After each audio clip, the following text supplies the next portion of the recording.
going to start. Greetings, everyone, and welcome to the production of our September virtual live panel discussion show. Given the fourth wave of COVID-19's Delta variant and our ever-changing protocols, we wanted to check back in with 6 of the performing arts organizations from our series and have them share how each of their organizations are bringing back live performances, or not, for the 2021 fall performing arts season. I'm going to ask each of the panelists to introduce themselves and provide a brief background on their organizations. So let's start with Ali Washkin from City Arts and Lectures. Hi, everybody. I'm Ali Washkin from City Arts and Lectures. I'm the Design and Communications Director. And if you don't know, we are actually over 40-year-old conversation series here in the city. We had our 40-year anniversary, now that I say it out loud, I think during the pandemic, which is sad. But typically we host live on-stage interviews with writers, artists, scientists, cultural figures for, a very kind of casual on-stage conversational format. And in the process of doing that, hopefully the guests at the events, have broadening perspective on the world, on the creative process, on, values and all different things. And so, as I'm sure you guessed, we pivoted to online events for the last year and are now going back to in person, actually in just a few days. And Melanie? Hello, I'm Melanie Smith, president of San Francisco Performances. We too have been around for 40 years and we missed celebrating our 40th in April of 2019. In those decades, however, we have continued our role as the premier presenter of intimate concerts and solo performances in San Francisco, introducing people like Philip Glass and Yo-Yo Ma and the ballerina Wendy Whalen and the Paul Taylor Dance Company to Bay Area audiences. We're also really about chamber music, and we're currently engaged in championing a new generation of artists committed to building a more contemporary and equitable repertoire. So that's the focus of a lot of work right now. Our mission is about live performance. It's about fostering that incredible connection between artist and audience that can only happen in a live setting. However, in March of 2019, we had to close our doors and we began to offer digital concerts from the past and then from the present, and kept that going all the way through up until this past July, when we actually were able to come back to our home venue, the Herbst Theater, for our first ever summer concert, a series of 12 performances in 11 days, kind of a marathon. It was really wonderful to be back then, however, and so we continue into the fall. Thank you, Melanie. And John? Hi, my name is John Calden. I'm managing director of the San Francisco War Memorial and Performing Arts Center. We operate 3 city blocks here across the street from City Hall in San Francisco, including Davies Symphony Hall, the War Memorial Opera House, and the Veterans Building, where you'll find the Herbst Theater, the Green Room, and the Wilsey Center for Opera. Our 3 resident companies are the San Francisco Ballet, San Francisco Opera, and San Francisco Symphony, but we're also home to a number of other fabulous performing arts presenters, including San Francisco Performances, Philharmonia Baroque Orchestra, the African American Shakespeare Company. So we really have and more too numerous to mention. So we really have a number of really wonderful users who use the Herbst and some of the other venues here in the Veterans Building. As with all of you, we closed down in March 2020 and pivoted to supporting our companies as much as we could to present digital content, create digital content in the buildings once that became allowed. And of course, as a city department, all of us are city employees. So we also became disaster service workers and had staff running food banks, working at vaccination clinics, working in some of the hotels where we're housing some of the unhoused in San Francisco to help prevent the spread amongst that community. So our staff were deployed anywhere from 1 month to a year to provide services to the city and county of San Francisco as part of the recovery efforts. And we first reopened Davies Symphony Hall in May, and then the Herbst came online after that. And then we just opened the Opera House on August 21st. So it's been a sort of slow rolling opening, but I'm happy to say all of our venues are once again open to the public. Thank you, John. And Patricia? Yes, thank you. I'm Patricia Christoph Moy. I'm the executive director and producer of music at Cole Mansion, which is located in Burlingame, California, just south of San Francisco. And we're a boutique chamber music organization, and I use that word because we're small. But we're a small organization with big dreams, and we try to fit big britches. We present chamber music concerts very similarly in many ways to San Francisco performances, on a smaller scale in a small venue that's a historic Tudor mansion and a beautiful historic home, formerly a home on the peninsula that's in the National Register of Historic Places. And we also present a lot of educational programs on the peninsula. We are also about to celebrate our 40th anniversary. So hopefully it won't be pandemic anymore, and I'm really sorry that some of you did have to celebrate during the pandemic. Ours is next year. Right now we are opening our 39th year, about to, and we're very excited about that, and I'll talk a little bit later about what's important and what we've been doing during the pandemic and what we're planning. Thank you, Patricia. And Meg? Thank you, George. My name is Meg Friedman, and I'm a consultant and the newly minted knowledge manager on the team at AMS Planning and Research, which is a 34-year-old arts management consultancy with offices in Connecticut and California. I'm actually calling in from New Haven, Connecticut, and fondly remembering growing up in the Bay. So it's nice to be reunited with a bunch of folks doing such important work in my hometown. I'm here today because of an independent research project called Return to the Stage. And this is a 2-year-long initiative that I developed in partnership with a member of the faculty at Elon University, David McGraw. And it's designed to track the human impact of COVID-19 shutdowns and related consequences on the performing arts workforce in the United States. Over 3 separate surveys, David and I have heard from a bit north of 5,000 people who worked in the performing arts between March 2019 and March 2020 in the US. And I'm very excited to bring this sort of wide perspective grounded in data to this afternoon's conversation. Thanks, Meg. And Michael? Hey, I'm Michael Sullivan. I'm with the San Francisco Mime Troop.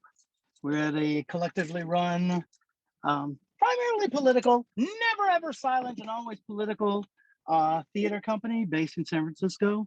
I am a collective member, actor, director, and the resident playwright.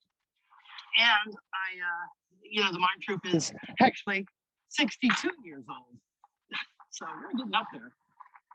And we do our shows, we tour around the country. Sorry if you hear wind right now. We tour around the country and around the world doing our shows.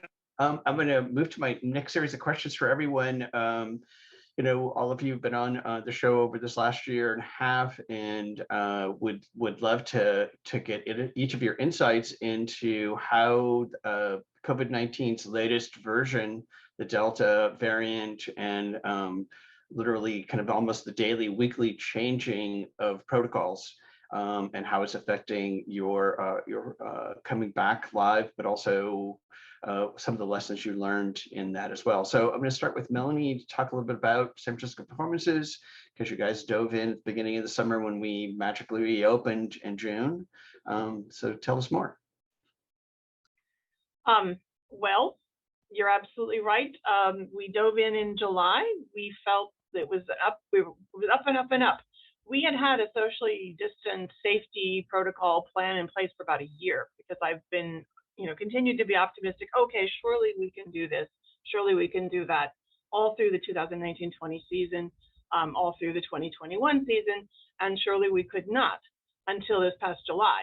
But we were happy to be back. We had this map, people scattered all over an 866 seat house, and we only had 190 people max there. That was fine. Everybody was masked. It was all good. Everything was touchless. We were happy. So we continued this September with more rescheduled concerts with our resident ensemble, the Alexander String Quartet, only to have happen, and George was there, this past weekend, one of the quartet members has come down with a breakthrough COVID case. And we got the message about midnight Saturday night that he had tested positive, and we had a concert scheduled, a concert lecture format that's very popular with one of our audiences for Sunday morning at 10.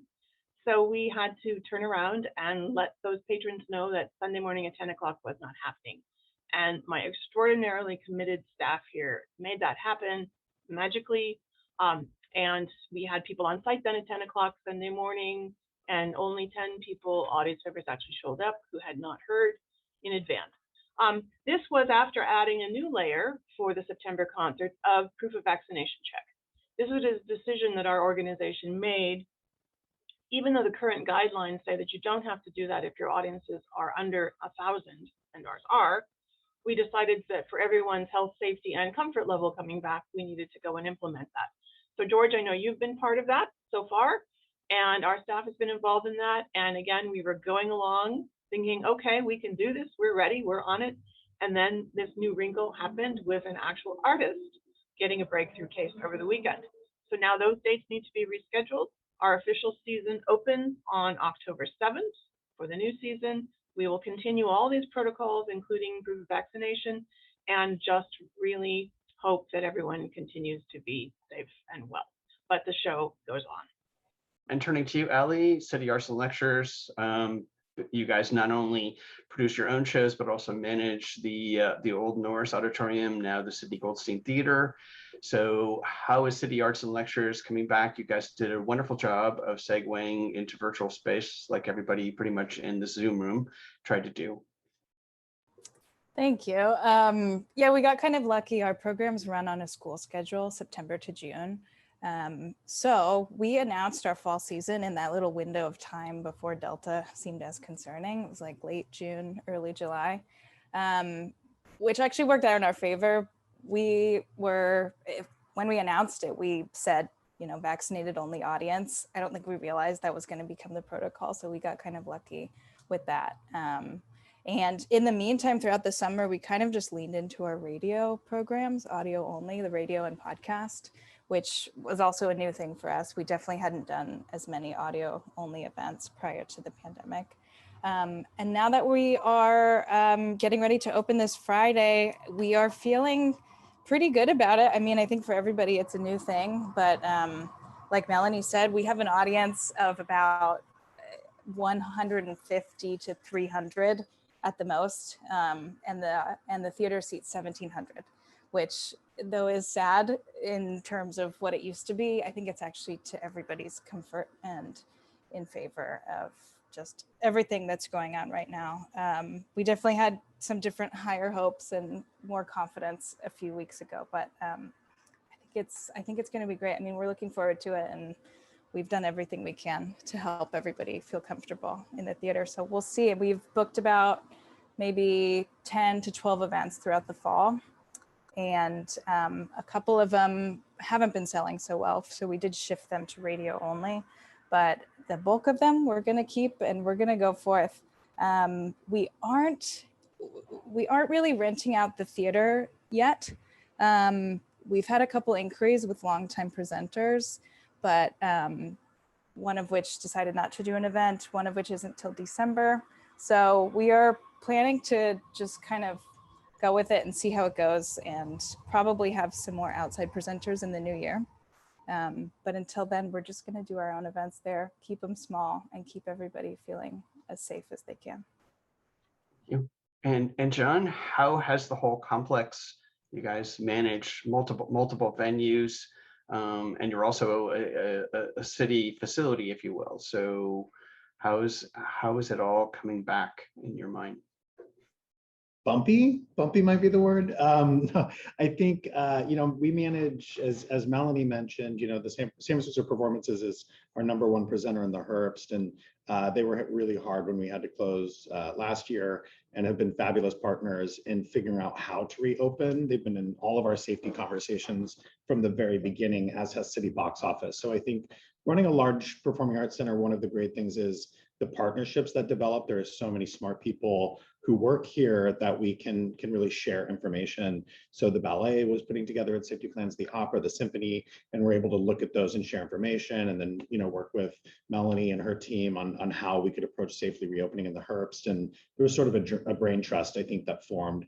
The first, thinking about what Ali just said, the first concert in the Symphony Hall, which seats up to 2,700 people, we had 200 people, in the audience, which it was simultaneously magical and also bizarre, because we're just sitting in this little room with 200, this massive room with this small audience, and everybody was masked, and they couldn't have any brass or woodwinds, so it was just all strings and percussion, and that was really odd. And we were trying to plan, back in, say, January, February, the opera's planning its fall season, not really knowing what things are going to look like. And at that time, they committed to proof of vaccination and masking as requirements. And they held that even as, during the summer, the halcyon days of summer, people were thinking that wouldn't be a requirement. They held to that, and I'm happy they did. Obviously, it almost looks prescient now. So they've been seating pretty well. They seat over 3,000 in the Opera House, and they've been seating for Tosca at about 2,200 people, 2,200 people a night. And that's been really safe. The vaccination checks have gone really well. We've offered concessions in that building, and that's all gone really well. And we haven't had any reports from any audience members of any COVID positive infections or anything. So I think that was all managed really well. So I'm hopeful. September, we had pretty well booked, and then we had a whole spate of cancellations in September. Several events canceled, I think, because of Delta, but our December looks really robust. December is quite booked, both in the Herbst, and then Nutcracker Ballet is planning a full Nutcracker, and the symphonies will be offering a lot of holiday programs as well. So I think people are feeling optimistic. And John, just staying on that for a second, is each venue different with regards to the mandatory vaccination? Because some of the venues, like Herbst, for example, is only 900 versus the Opera House is 27, for example. That's correct. The Symphony Hall, Davies Symphony Hall, and the Opera House fall under the mega event category for indoor events because they seat over 1,000. So at this point, they're required to ask for vaccination. Whereas the Herbst seats fewer than 900. The Toby and the Wilsey Center seats seats around 300, 350, depending on how you seat it. And the green room is, just a couple of hundred if you were doing a recital or something like that. So none of the venues in the Vets building fall under the mega event category for indoor events. So we've been partnering with our licensees to see what their preference is for their audiences. So it depends on the licensee. So we're letting, in the case of San Francisco Performances, we're letting the licensee drive. Other licensees might make different decisions, because in the Herbst, we do other cultural events that aren't necessarily, a concert series or a performance. They might have different relationships with their audiences. So we're working with each licensee and sort of letting them decide how they're going to approach their audiences. The staff is all required to be fully vaccinated. So we have a fully vaccinated staff that's working in the space. But as far as the patrons are concerned, we're letting the licensees decide. Thank you. And Patricia, how is music at Cole Mansion dealing with coming back? So we're on our way back with extra caution. A more aggressive protocol than is required by our county. It's less genteel, but it's much safer and it's more reassuring for our audience. We are only selling 50% of capacity, which is very small. Our venue holds 230 to 250 at the very outside maximum, so we're cutting that in half. And it really is a chamber music space. We are requiring vaccinations with no exceptions. So we're very, very sorry, but about a negative COVID test is not going to be okay yet. That may change as we get into the new year. We're not sure, but for now, we will be distancing as much as possible. We're also really in favor of putting on the best possible full concert that we can. We're eliminating a lot of other preliminary things. No live pre-concert talks, no live pre-concert master classes, no post-concert receptions, no food and beverages allowed. That's very hard for us because we're known for our hospitality. We're known for our artist receptions and lavish buffets that are included with every concert for everyone in the audience and included in your ticket price. So it's hard for us to go that route, but I know our audience understands. At the same time, we've not raised our ticket prices at all. In fact, you know, we've incorporated the ticket fee, which makes it actually a little bit less expensive now in some cases to buy tickets. But we are responding to our audience's requests and their needs, and we've done continuous surveys, continuous communication with our audiences, with our artists, our patrons, our donors, our board, and our board has been very, very active in making these decisions and really taking on a lot of the responsibility for making sure that safety is absolutely primary in our venue. So we've announced our full season. We're selling our full subscription. We open on the 31st of October, Halloween. We go through, last year during COVID, we went through the early June. This year we're ending in mid-April with our live concert series. And we'll see after the first few concerts whether we can get a little bit more liberal with our capacity and sell more, and maybe open up to a little bit more hospitality. But for now, no. We're trying to really make everyone feel absolutely secure and comfortable coming back. And we've been very happy with our response so far. Our patrons are eager to get back. So more on that later. Thank you. And Michael, Mime Troop, known for doing live shows, obviously in the park. Couldn't do it last year. Got a chance to launch the whole Resistance radio theater. Where's the Mime Troop? How has it dealt with it this summer, and what are you guys doing coming into the fall?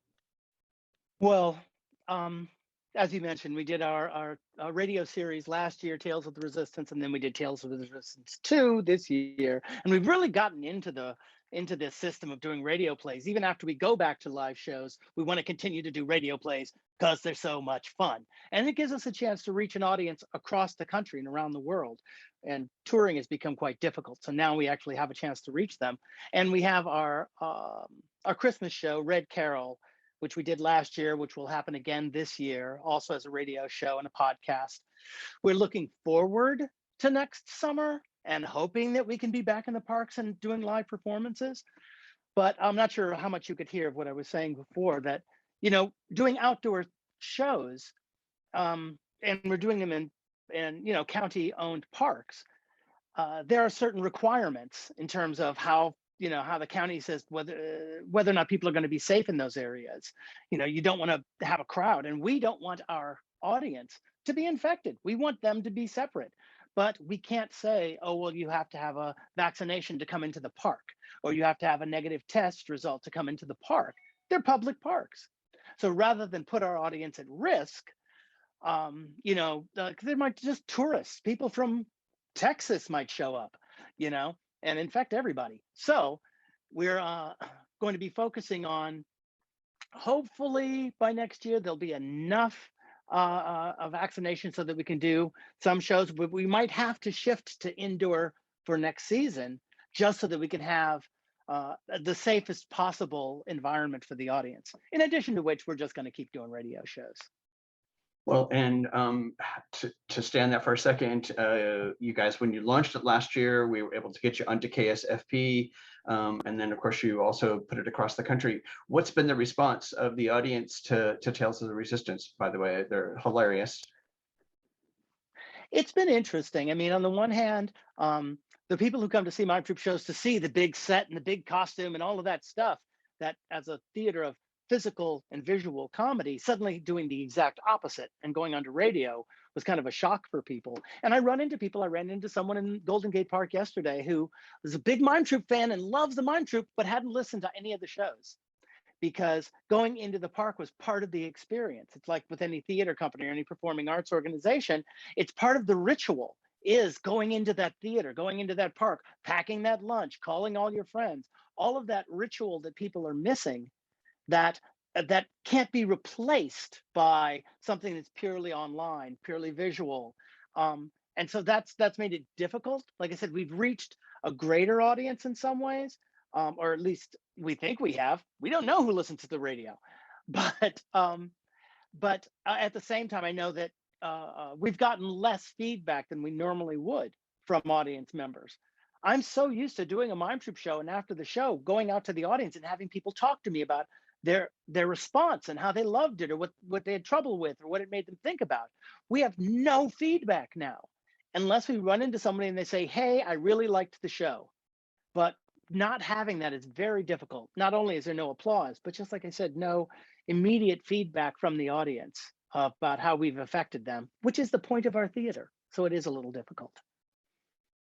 So if you've listened to the show and you want to let us know how you liked it, please let us know how you liked it. We'd love to hear. Thank you.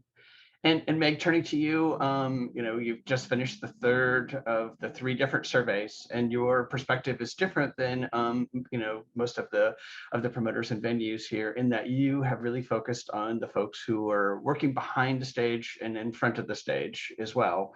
So what do you feel are some of the findings and concerns of the performing arts workforce coming back?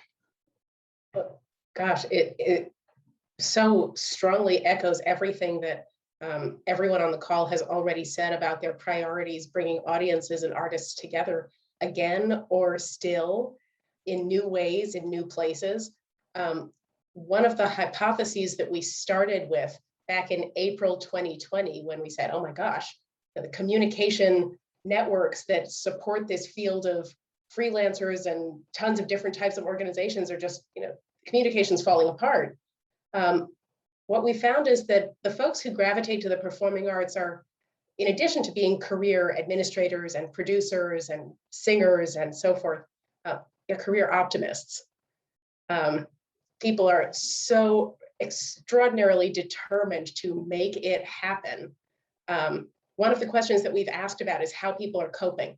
We developed a bunch of different things to check boxes, so you didn't just have to write a long essay about what you're doing to get through the day. And then we asked why people are coping in certain ways. And over a third of everyone, even 15 months into the pandemic, say they're doing things because it helps the performing arts. And that's just an incredible statistic. Almost 40% of people are coping day to day, sometimes without having heard from an employer for over a year, because they think it will benefit the field.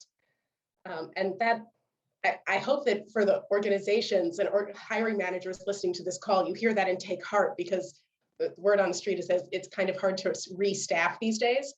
And so people are really, really interested in helping the field thrive, not just sustain. I'm a big fan of the thriving idea, not just viability or sustenance. Thank you. And I want to turn to next question, which would be, and this is really kind of a question for everyone, and rotate through.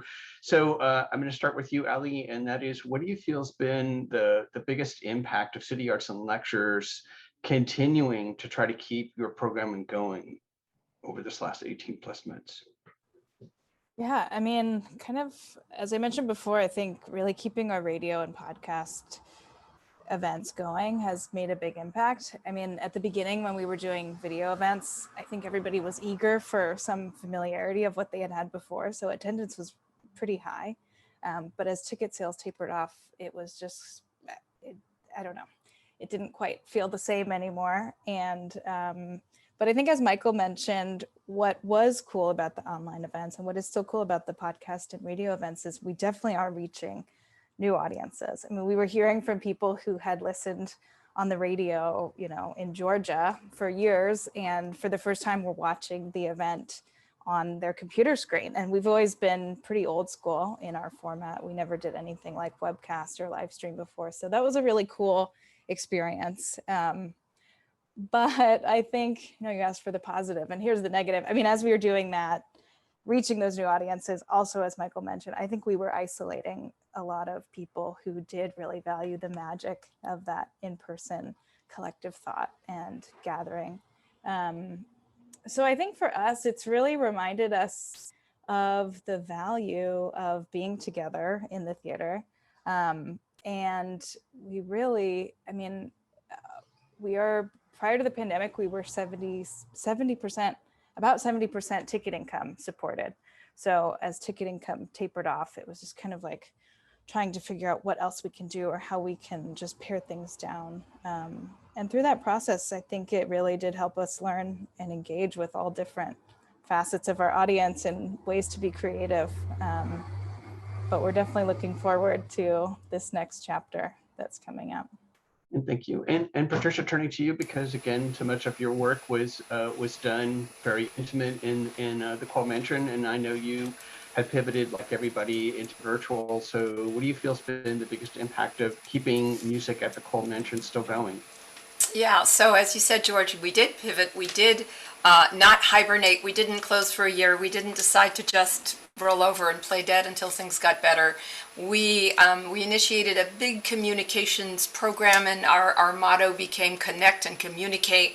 We reached out to everybody, our board, our staff, reached out to our artists, our patrons, our community, our ticket buyers, our neighbors, and asked them, you know, how they were doing, what they needed, and what they wanted. And then, after sort of being deer in the headlights for quite a while, canceling our last 10 events of our Violins of Hope program and almost half of our season, we were lucky because we usually have the summer off, and so we had the hiatus after the sort of shell shock of cancellations of the summer to try to figure out what we were going to do. And we did, in fact, we really did pivot. I mean, in our creative field, we're nothing if not creative, inventive, positive, and optimistic, and we found the way. So I think our biggest impact was meeting our commitment to artists and audiences, keeping our virtual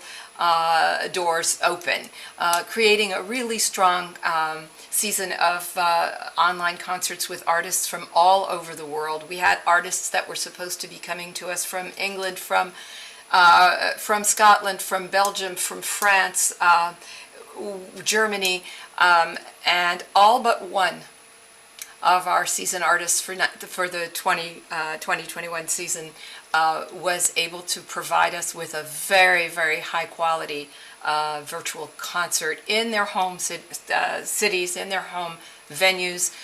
They were able to show us into their own homes and beautiful venues, or hometowns, I should say, not homes. And our audience welcomed us and our artists into their living rooms. So I think we were very, very lucky to have the ability to keep faithful to our mission, keep faithful and keep our promise and our covenant to our community and to our patrons. And of course, we'll talk about this a little bit. How did we do it financially?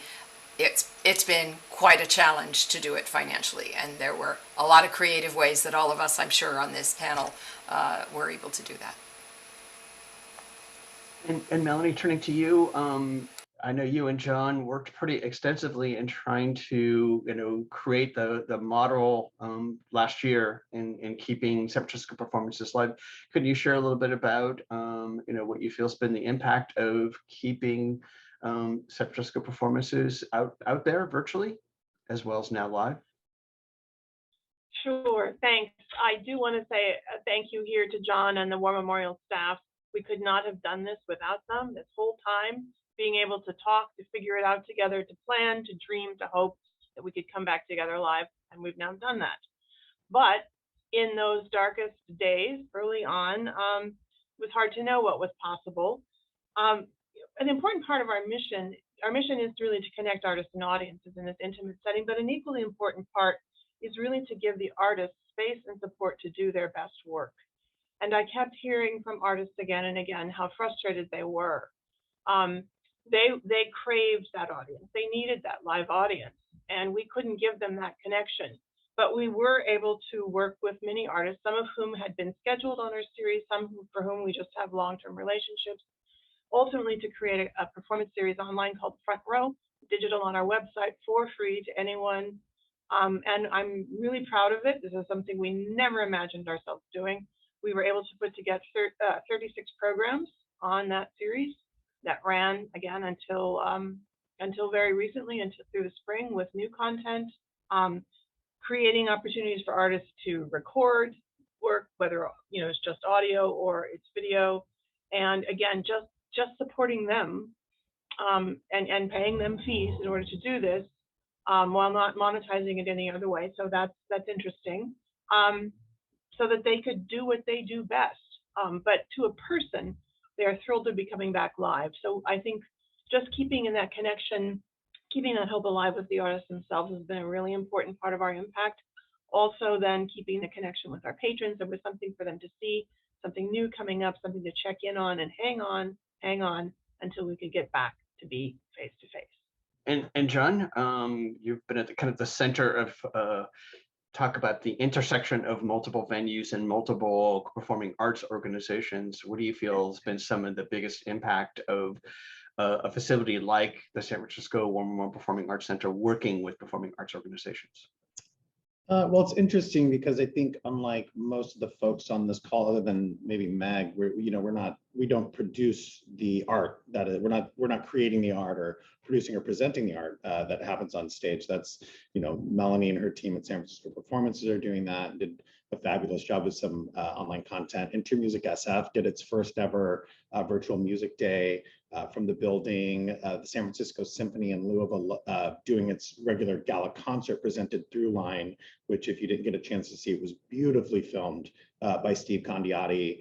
The ballet presented its a previously recorded digital version of its Nutcracker, and actually while that wasn't broadcast live, it partnered with the Boys and Girls Club to make that available to kids across the US who might otherwise never have a chance to see it. So so we as venue managers, our goal was to support the artists who were coming in any way we could. If it's, how do you need to use the space differently? What sort of equipment do we need to bring in, and staff, and making it safe as well. I know more about HVAC systems than I ever wanted to know in my entire life. So, ventilation and cleaning and safety protocols. So that was the role that we played.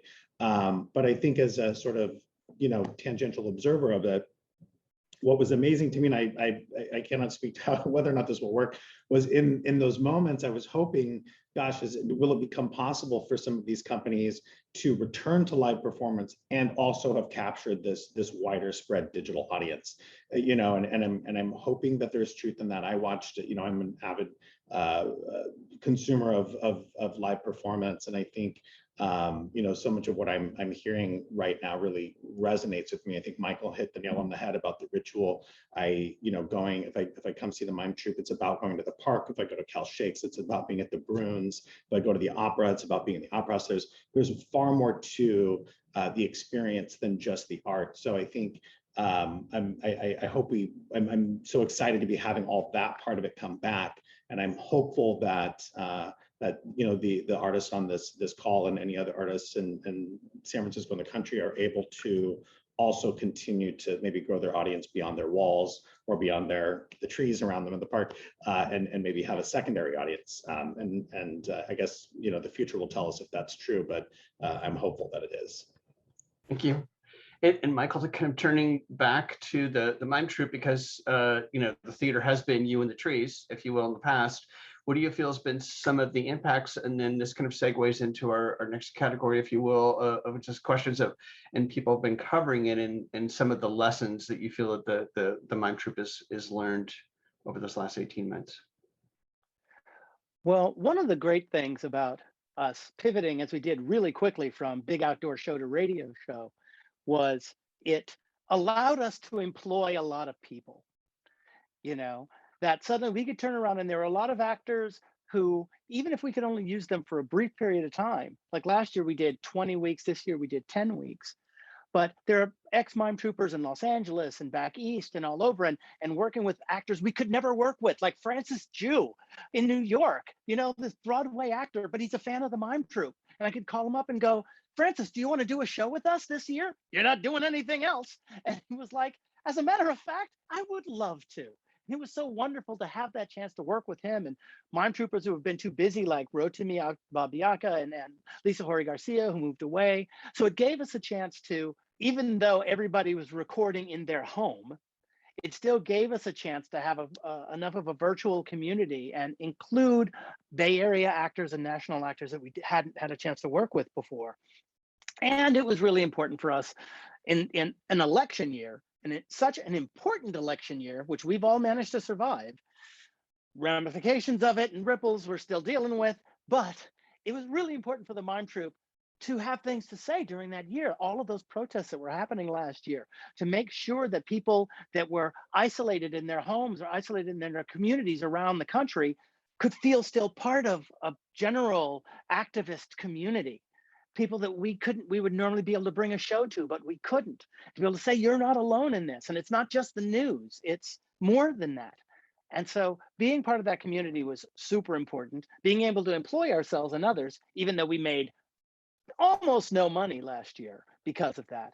We were very, very, very fortunate that somebody stepped up at the end of the summer and gave us a huge amount of money that basically covered the amount of money we would have made for a summer show, just because they were so grateful that we were doing radio. Because they were like, we really like radio shows and we like audio content. Thank you so much. We will give you this amount of money, which paid for the show, which was really, really nice. And in terms of, like I was saying, for the future, after having done this twice, and like I said, and having Christmas Carol or Red Carol coming up, and also we had a video of one of our older shows, or Freedom Land, from years ago, that we got permission from Equity to actually put on Vimeo and show, which was a big deal for us because we'd never been able to show some of our shows like that. And it just so happened there was a really excellent pirated version of somebody had come to the park and shot without our permission. And then they went, hey, I got this. And I went to Equity and said, they got this. We did not give them permission, so it's not our fault they shot it, but can we pay ourselves enough to show this? And they said yes. So that's another way that we can reach an audience nationally that had never occurred to us before. And so, like I said, hopefully when we get back to doing live shows, our radio shows are going to continue to be part of our new life. And it might not be in the summer, it might be in the spring, it'll definitely be at Christmas. We'll be continuing to work with Equity to find other shows that we have that are older shows that we might be able to raise money to be able to release online. So it's kind of opened up all of this stuff for us, teaching classes online now, that there are all of these opportunities that we're trying to figure out how to work them into our new version of ourselves, to not kind of go back to the way things were, but to, you know, exploit all of these wonderful new opportunities. Thank you. Maybe exploit's the wrong word. Utilize. That's what I there meant. We go. Utilize. Right. Yeah. It's much more positive. And Meg, coming to you, what do you feel are some of the lessons that came out of the 3 different surveys of the actual performing arts workforce that you have identified? Well, one of the unfortunate learnings is that communication in this industry, like performing arts broadly defined, really is quite fractured. There's no one place to go for stuff. Even if you're one person, you probably have a few different occupations. In fact, over 70% of the people we heard from hold multiple occupations. And whether that's 2 jobs in a year or 3 different job titles in a career, we have incredible occupational diversity at the individual level. So there's a real opportunity for the field as we reimagine ourselves and sort of dream ourselves back into fully operational, whatever that ultimately looks like. We have a chance now to rewrite the script of how we reach each other. And it's pretty exciting if we just take the opportunity. We've also discovered a huge, huge appetite for advocacy, coordinated advocacy, building on the activism and the marches and the demonstrations that Michael just described. It's not only in the political environment of our country and the global communities that we belong to, it's also inside this industry. the Shuttered Venues Operators Grant is an incredible example of what can happen when a coalition of the performing arts leadership gets together, links arms, and marches toward a goal.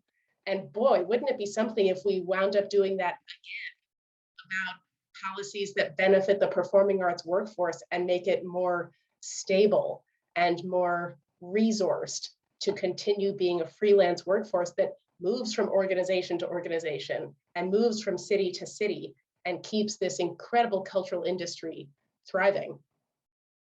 So that's my big hope, that we take the advocacy lessons and keep them and carry them forward. Thank you. And Melanie, turning back to you, what do you feel are some of the lessons that San Francisco Performance learned over this last 18 months? I think I'm echoing everyone else who talks about the idea of communication is key. Not only was it important to keep in contact with all our patrons and let them know what was up, to hold that hope out there.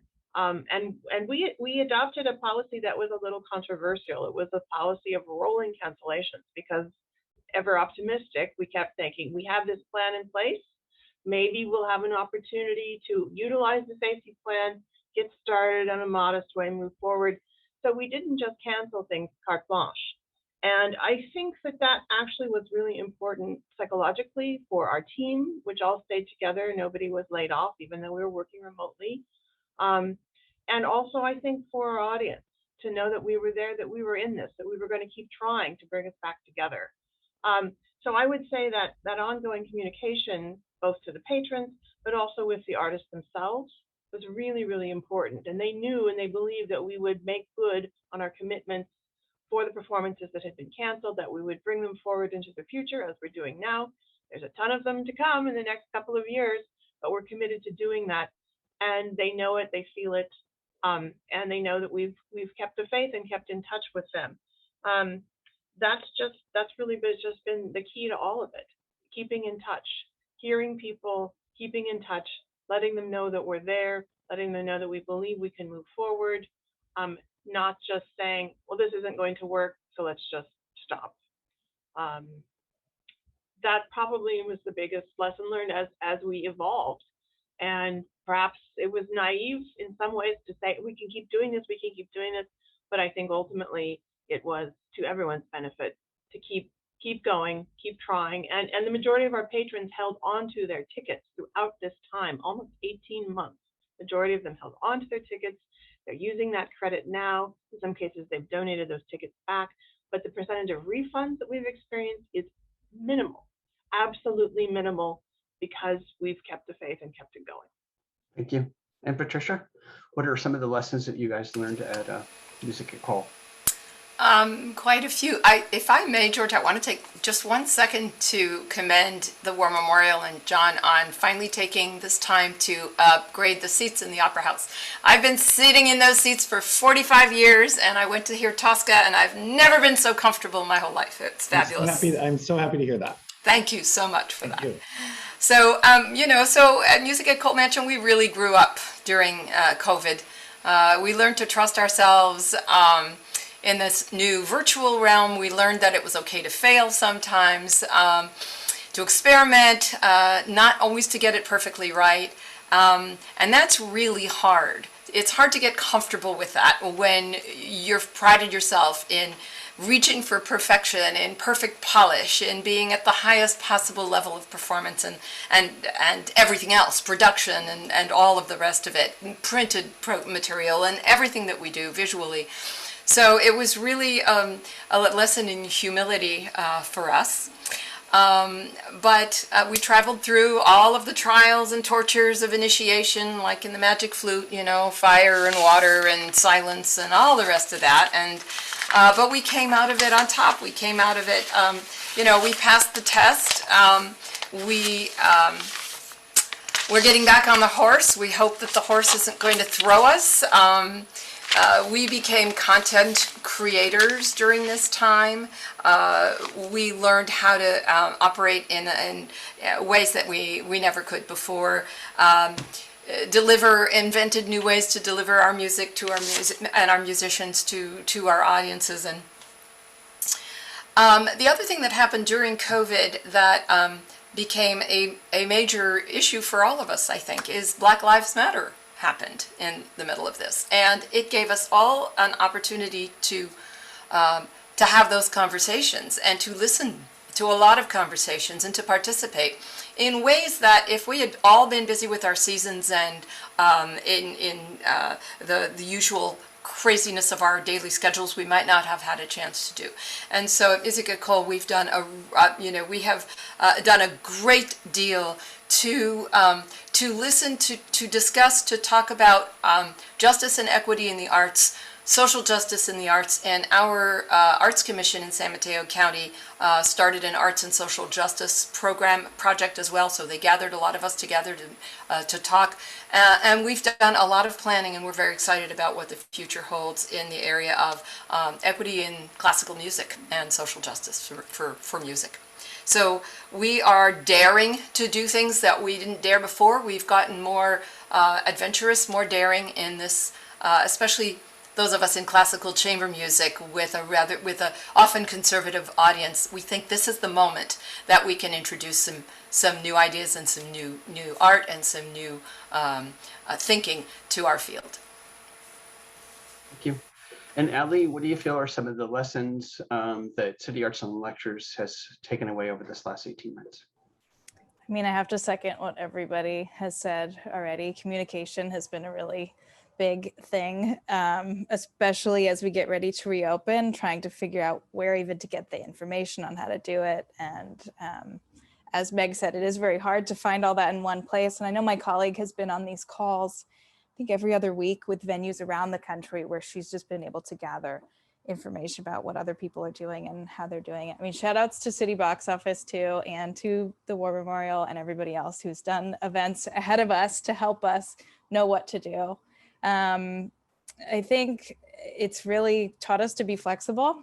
And I think the one thing I don't think I heard anybody mention is I think it reminded us that we need to have a backup plan. I don't think we had any clue that the very base of gathering people in a room would be questioned, but because of that now, I think we have a backup plan, which is good to know and is actually kind of comforting in a very weird way. If it were to happen again, it would definitely be much easier to pivot than it was in 2020. Thank you. And John, since you have multiple venues, what do you feel are some of the big lessons that you guys learned over this last year and a half?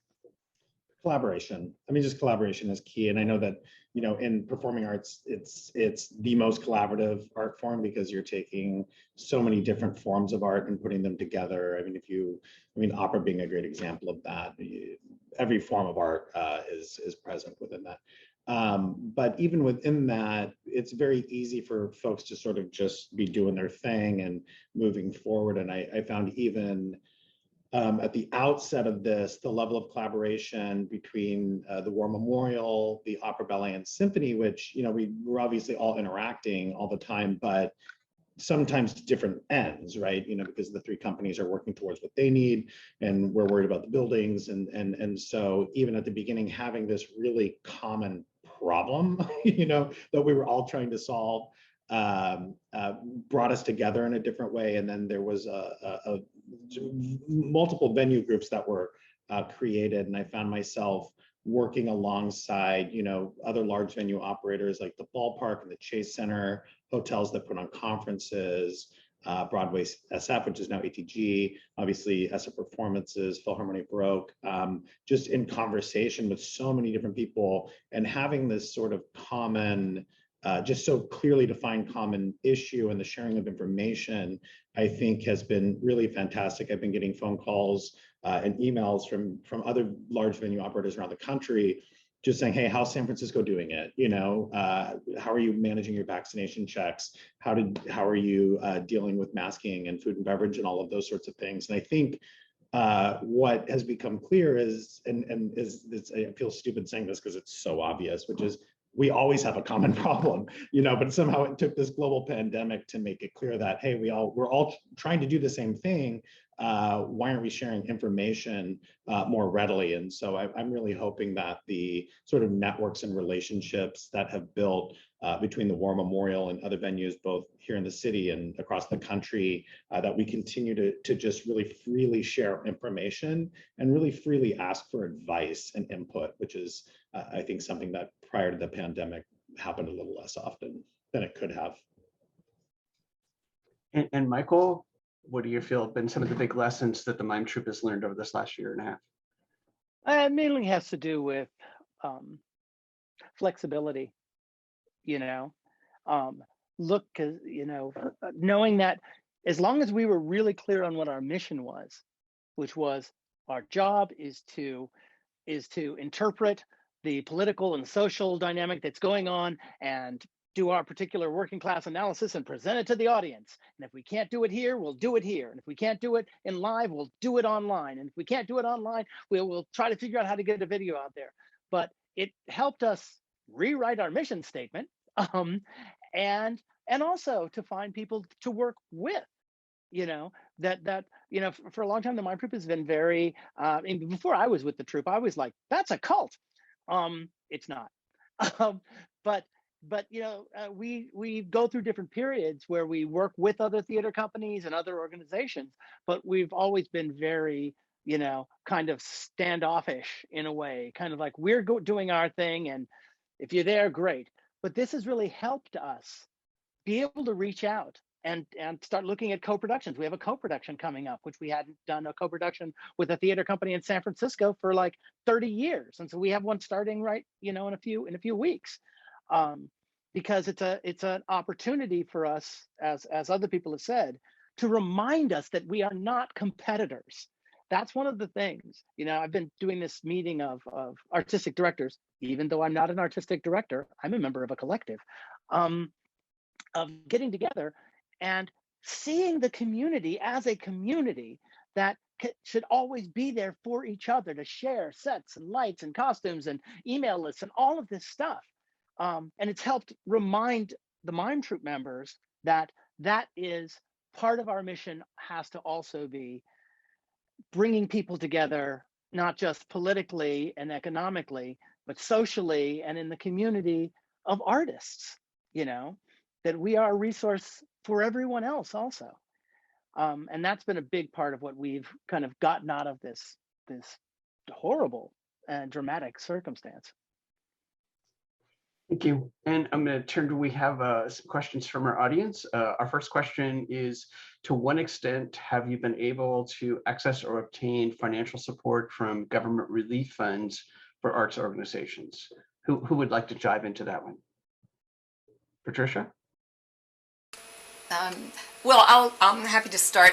The government really saved a lot of us this last year, and I have to say we were very, very fortunate to be able to receive support from the PPP, the Paycheck Protection Program, the Small Business Administration loans, or actually grants as well, and the shuttered venue operating grants. Without that, I think we'd all be in.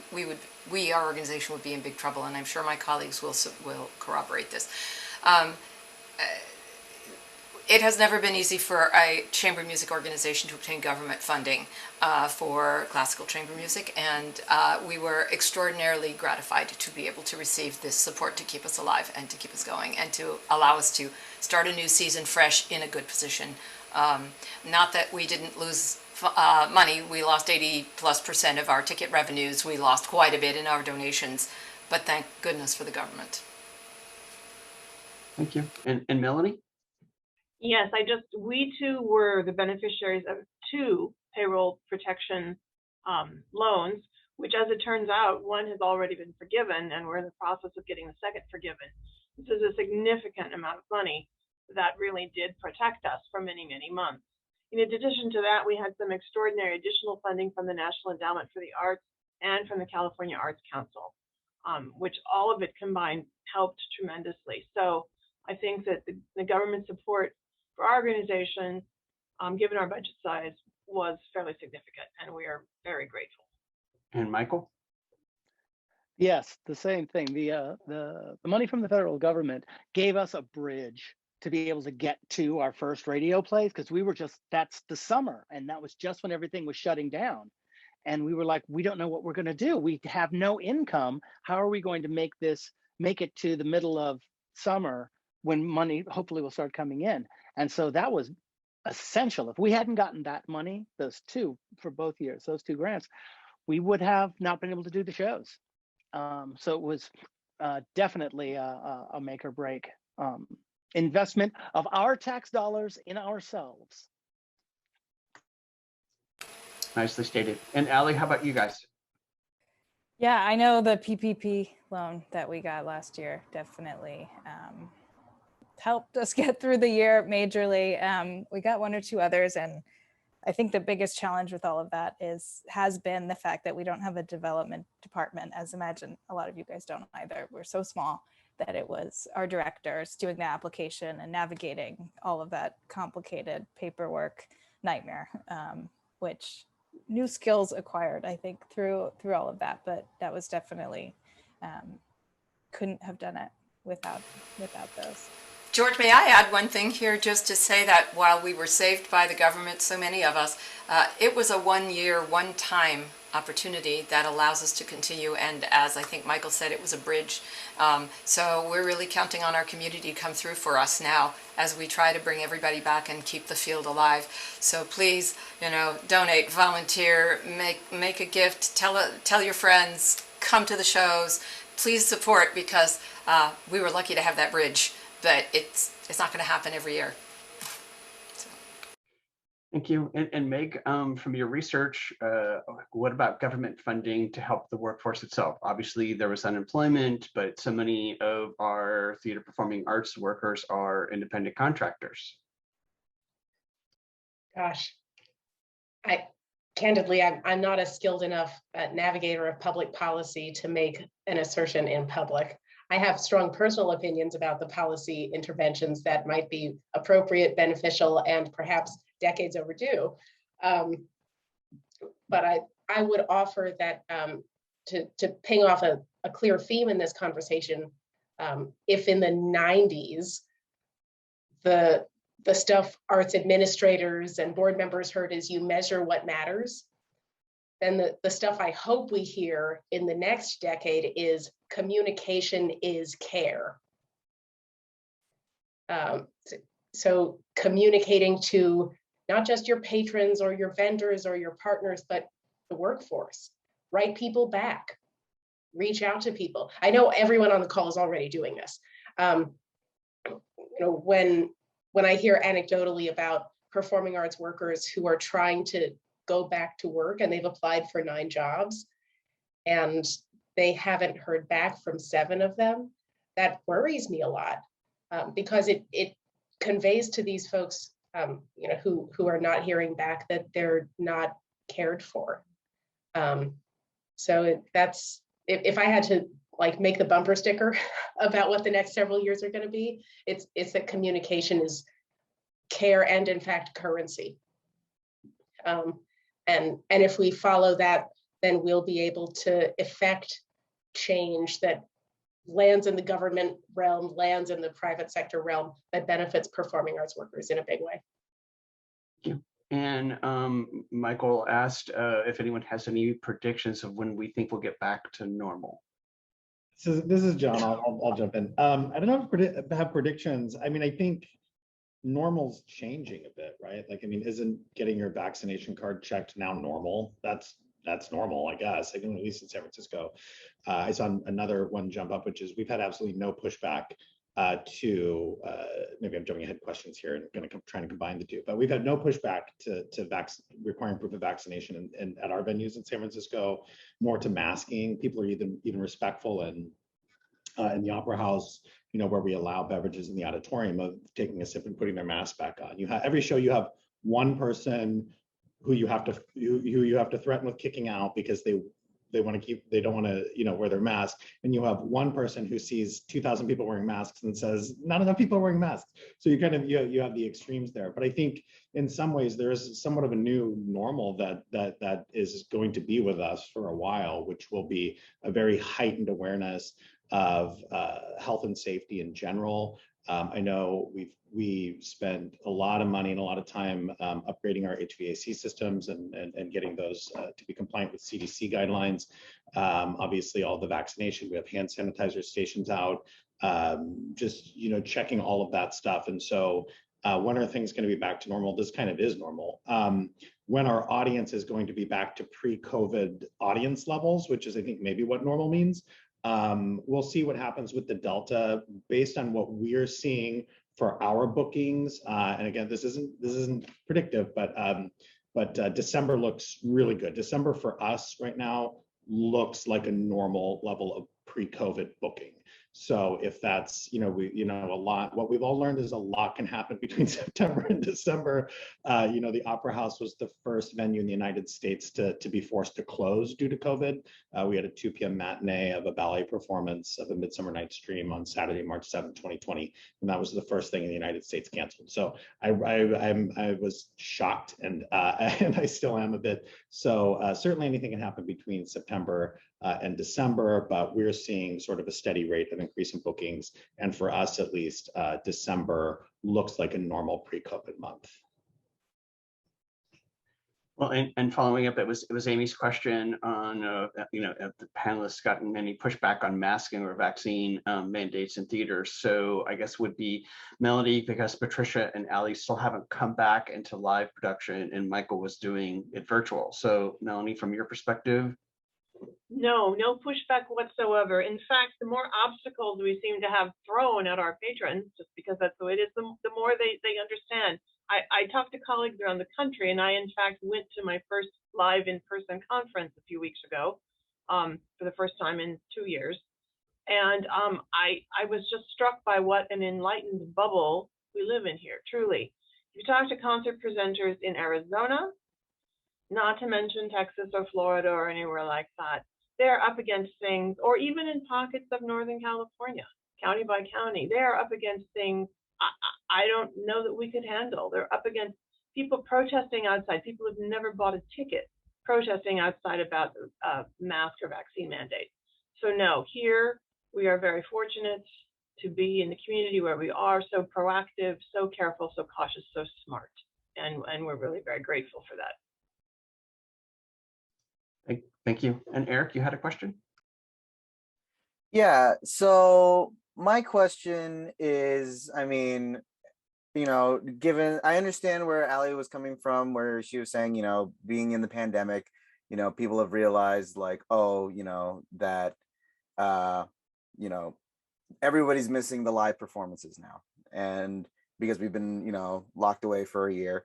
And, looking also at what Patricia said is that, during the whole pandemic, we all became content creators, or, anybody in the arts became a content creator, right? And, Michael's story kind of highlights that in the sense of, while, someone just, without their permission, was recording video and things like that,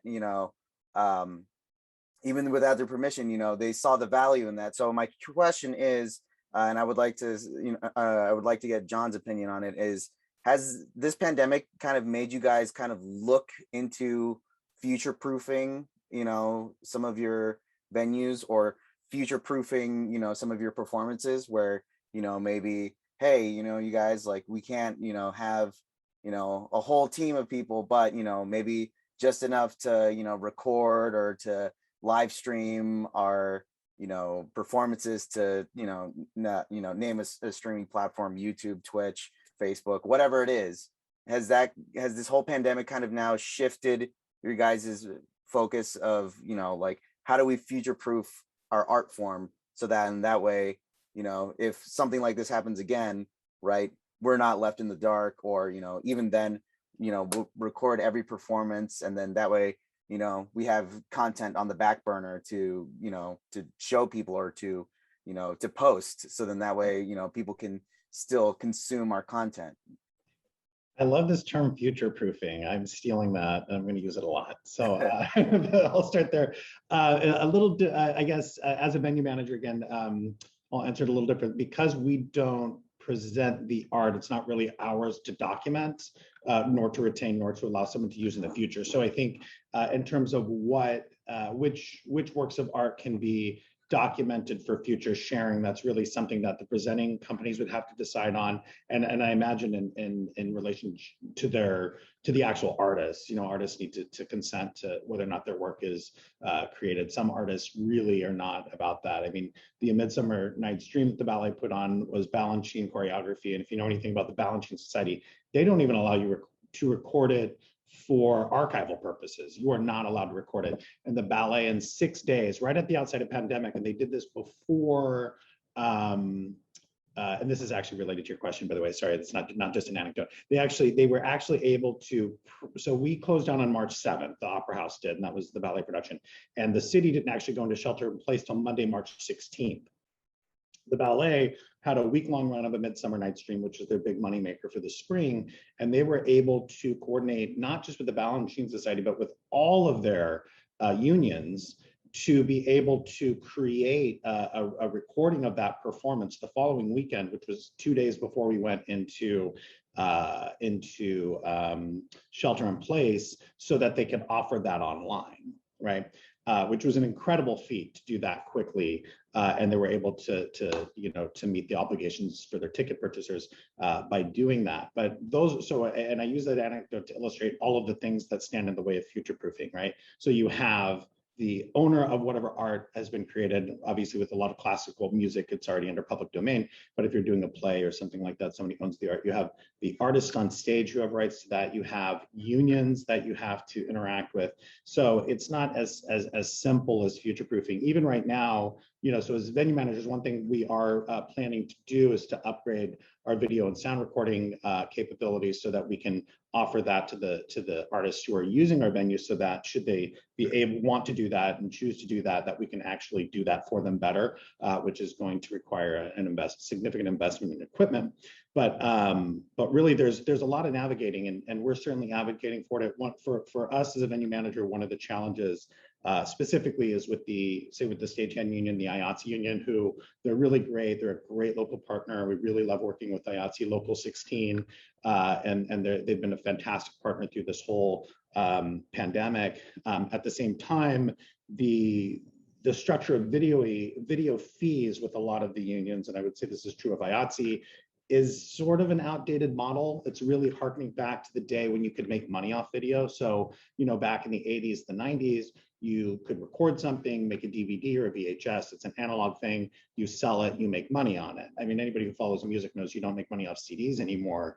You don't make money off of those recordings. But the fee structures and the sort of restrictions around that are baked into these contracts are really harkening back to that era. So to future-proof, to your point, we first have to sort of restructure some of the past shackles that are on all of us. And so, as an example, if somebody were to want to, right now we're live streaming this on Facebook, right? So if one of my presenters wanted to come in and present, a concert and sell tickets to it and live stream on Facebook, even though they're not making any money off it, there would be some pretty substantial fees that they would have to pay to a variety of unions, possibly for that recording. And now I want to be clear to say that I think everybody should be compensated for their work. I think artists and technicians who work in this field are not paid enough, especially with the smaller companies. So in no way am I implying that artists should not be paid for their work, or should not be paid for the recorded content,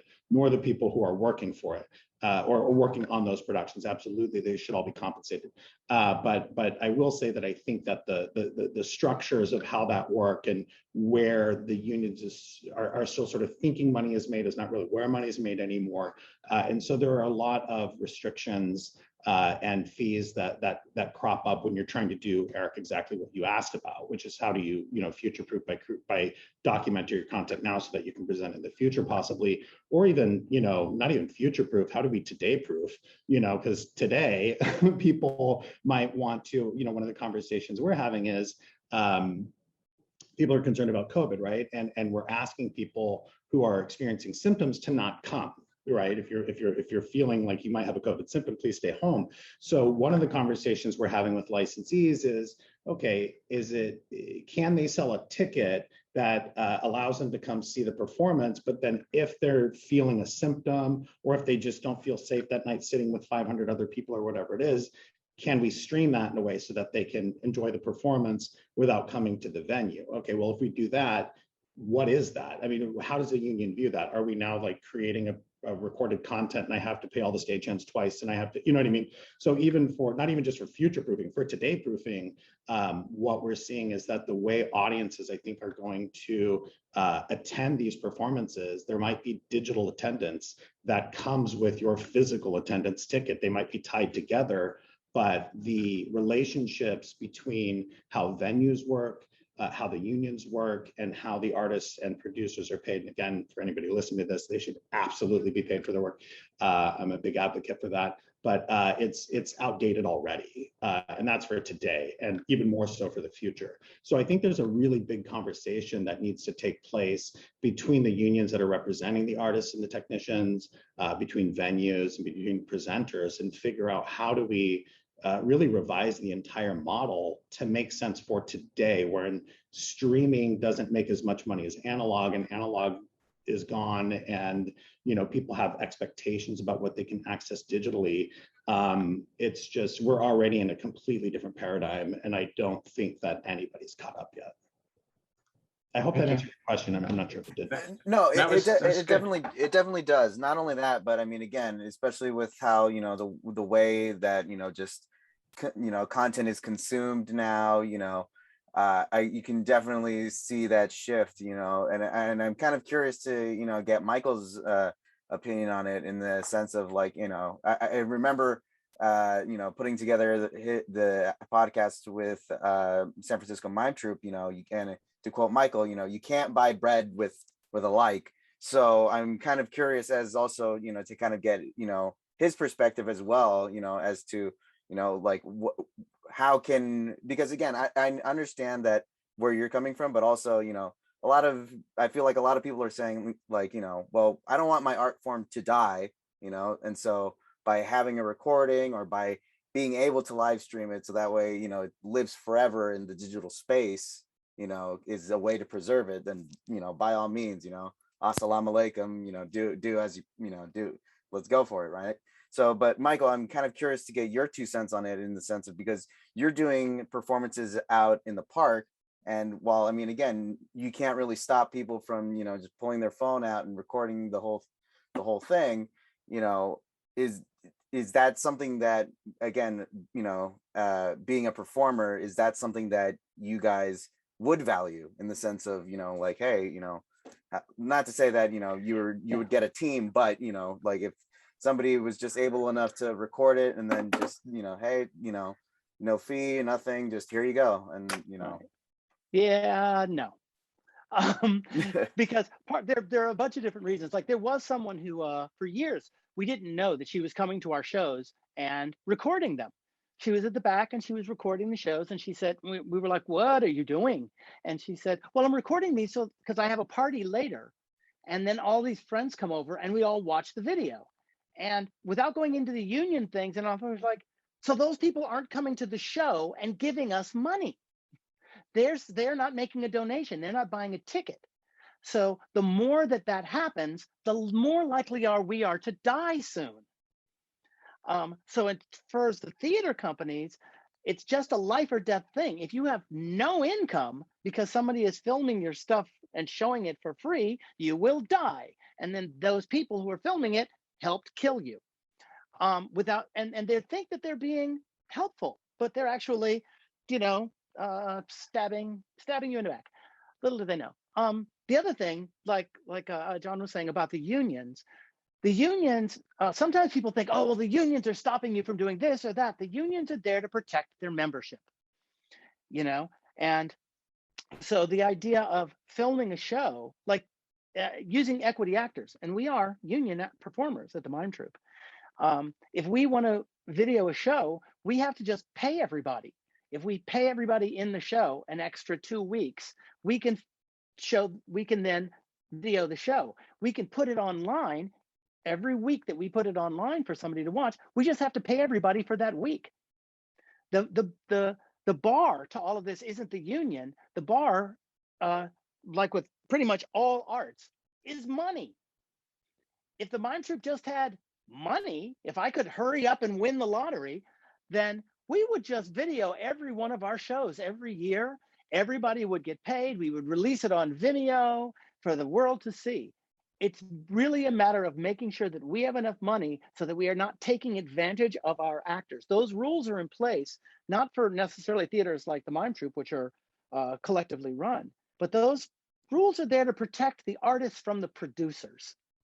You know, producers who are like, we're just going to video this show, and they'll say to the artist, wouldn't you be happy to have your work out there? That's very common.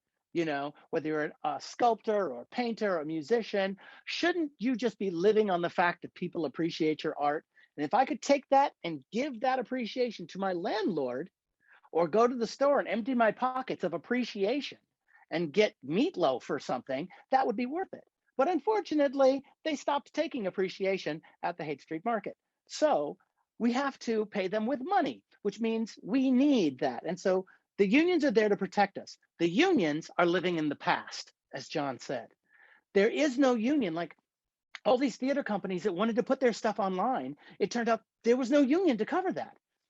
Equity doesn't have really authority over the internet, and AGVA and AFTRA, SAG, nobody really does. We need a separate union for the internet that all performers can be a part of, whether they're equity, after or you know, musicians, venues, whatever. We need a separate organization to protect us and to make sure our work doesn't, as much as possible, doesn't get taken advantage of. But I think that's what's there was a huge fight between AFTRA, SAG, and equity over the internet this last year, and it didn't really get resolved. The Mime Troop, when we do our radio shows, we're doing it as an AFTRA thing because we're not doing video. It's just radio. If we want to do video, it'd have to be equity. The internet needs its own union. And I think that would solve a huge number of problems. You know, unions are struggling just to stay unions at this point. And it might take some time for us to be able to work that out. But I think that's what this moment for performing arts showed, is that we need more protection, not less, in order to get our art out there. Thank you. That was good. Good conversation. It sounds like something we should definitely follow up with, and getting all of the theaters together with the unions to perhaps hash out future proofing, as Eric put it. I'm going to turn to our final question for everybody and start with Meg, and that is, what would you see are some of the positive things that could come out of our 18-month ongoing pandemic nightmare to help support our performing arts workers and performing arts organizations?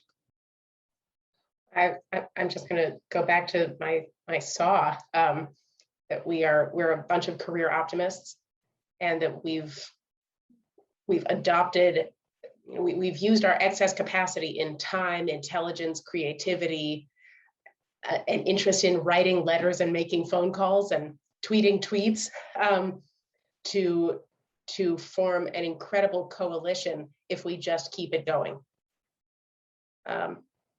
And this reaches into small politically active and vocal organizations like the San Francisco Mime Troop, and big venue operators like the War Memorial and associated venues, and producing and presenting organizations of all stripes. If we lock arms and keep marching, then we can get it done.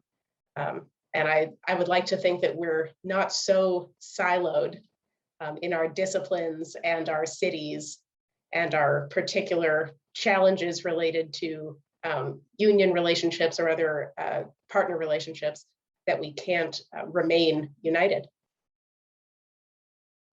Thank you. And Ali, turning to you.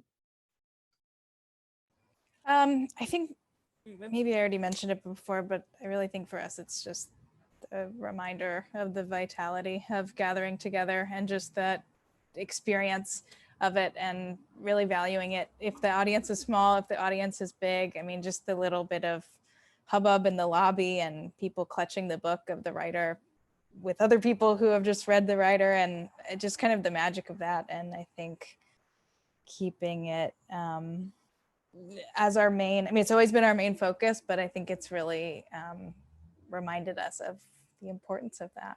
And I think, like I said before, the requirement of being flexible, having a backup plan, being able to pivot and come together and learn from each other has been really important. Thank you. And Patricia? You know, I think it's that we learned that we're resilient and that we're strong and that we are resistant and true and loyal, and that we're loyal to our values and our missions and our patrons, and you know, that the creative sector really leads the way. We're the uplifters, we're the second responders, we're the storytellers, we're unstoppable. Yeah. Thank you. And Melanie? Just to echo first what Ali said, just reinforcing how important it is to gather, how important it is as human beings to come together. I think that's baked into our systems and who we are, and the arts really make it possible to do that in such a meaningful and sometimes life-transcending way. And this was just a big reminder of how important that is to people.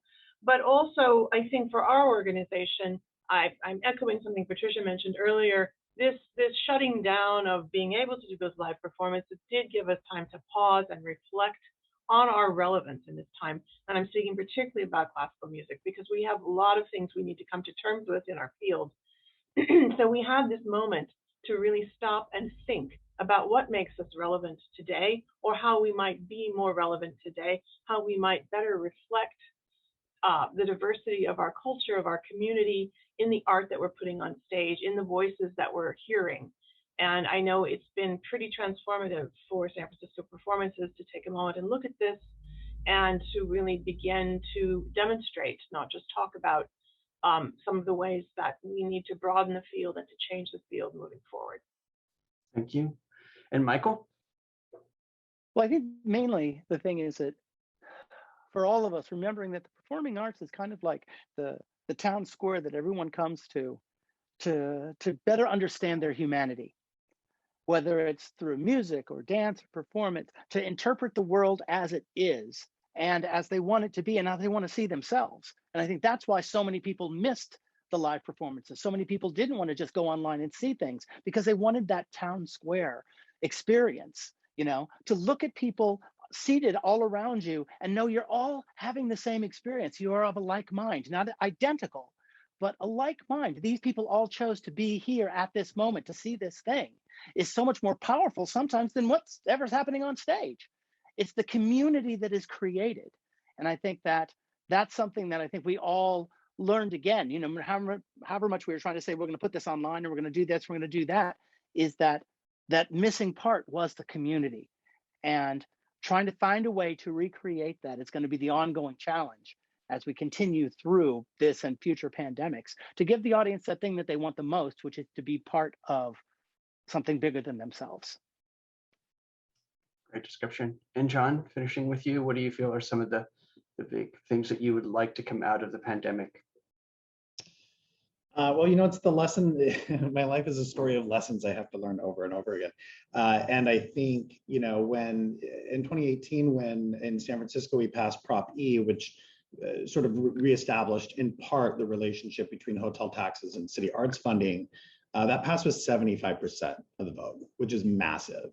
And I'm listening to Meg here talking about linking arms, which I really love that image and that thought. And I think the thing, because the arts community is not just welcoming, but encouraging of disagreement and of people from different perspectives, and really aren't looking for anybody to just, we're not homogenous and we're not looking for just, you know, sort of standardized viewpoints. It's pretty easy to get caught up in our disagreements, you know, or different perspectives. But the fact of the matter is, the arts community is a powerful political bloc, a very powerful political bloc when we all come together. Passage of Prop E in San Francisco proved that on a local level. Shuttered Venue Operators Grant proved that on, and the inclusion of arts organizations in the payroll protection programs proved that on a national level. when arts communities, when we, as Meg keeps saying, and I love it, when we lock arms and we march forward, we are a powerful political bloc. And I think we somehow forget that really easily. You know what I mean? Like 3 weeks after nobody needs to show a vaccination card, we might have already forgotten again. So, so I'm hoping that we remember our power that comes from the organizations, that comes from the artists and the technicians who are working on the performances, and from the audiences who, if they figured nothing else out during the pandemic, as everybody has noted, that we have all figured out how much we would miss this if it went away. So I'm really hoping that as time moves forward, we as an arts community remember our power. Thank you. All really wonderful insights today. I'm going to read a little script here to get us off the show. We've ran late, but lots of really great stuff. So we want to thank you, Ali, Melanie, John, Patricia, Michael, and Meg for sharing your wonderful insights from all your work within our arts and cultural sector. We'll make sure that listeners have all your contact information, website, and social media, along with links to all your wonderful community programs and upcoming fall shows, so that way they can get out and support you both in person or online. So please stay safe and healthy as we all work our way through this very strange new pseudo-normalcy. So thanks again, everyone, for all your participation. We're going to broadcast this on KSFP on the 25th and the 26th. And thanks to Michael, who's with San Francisco Public Press and KSFP. He's been one of our guests today, waving. And thanks for everyone participating. Amy and Carol, thanks for being on the show. Amy's with Word for Word, who was on our show from last month. And really appreciate everyone's participation. And we'll make sure that all of this gets promoted out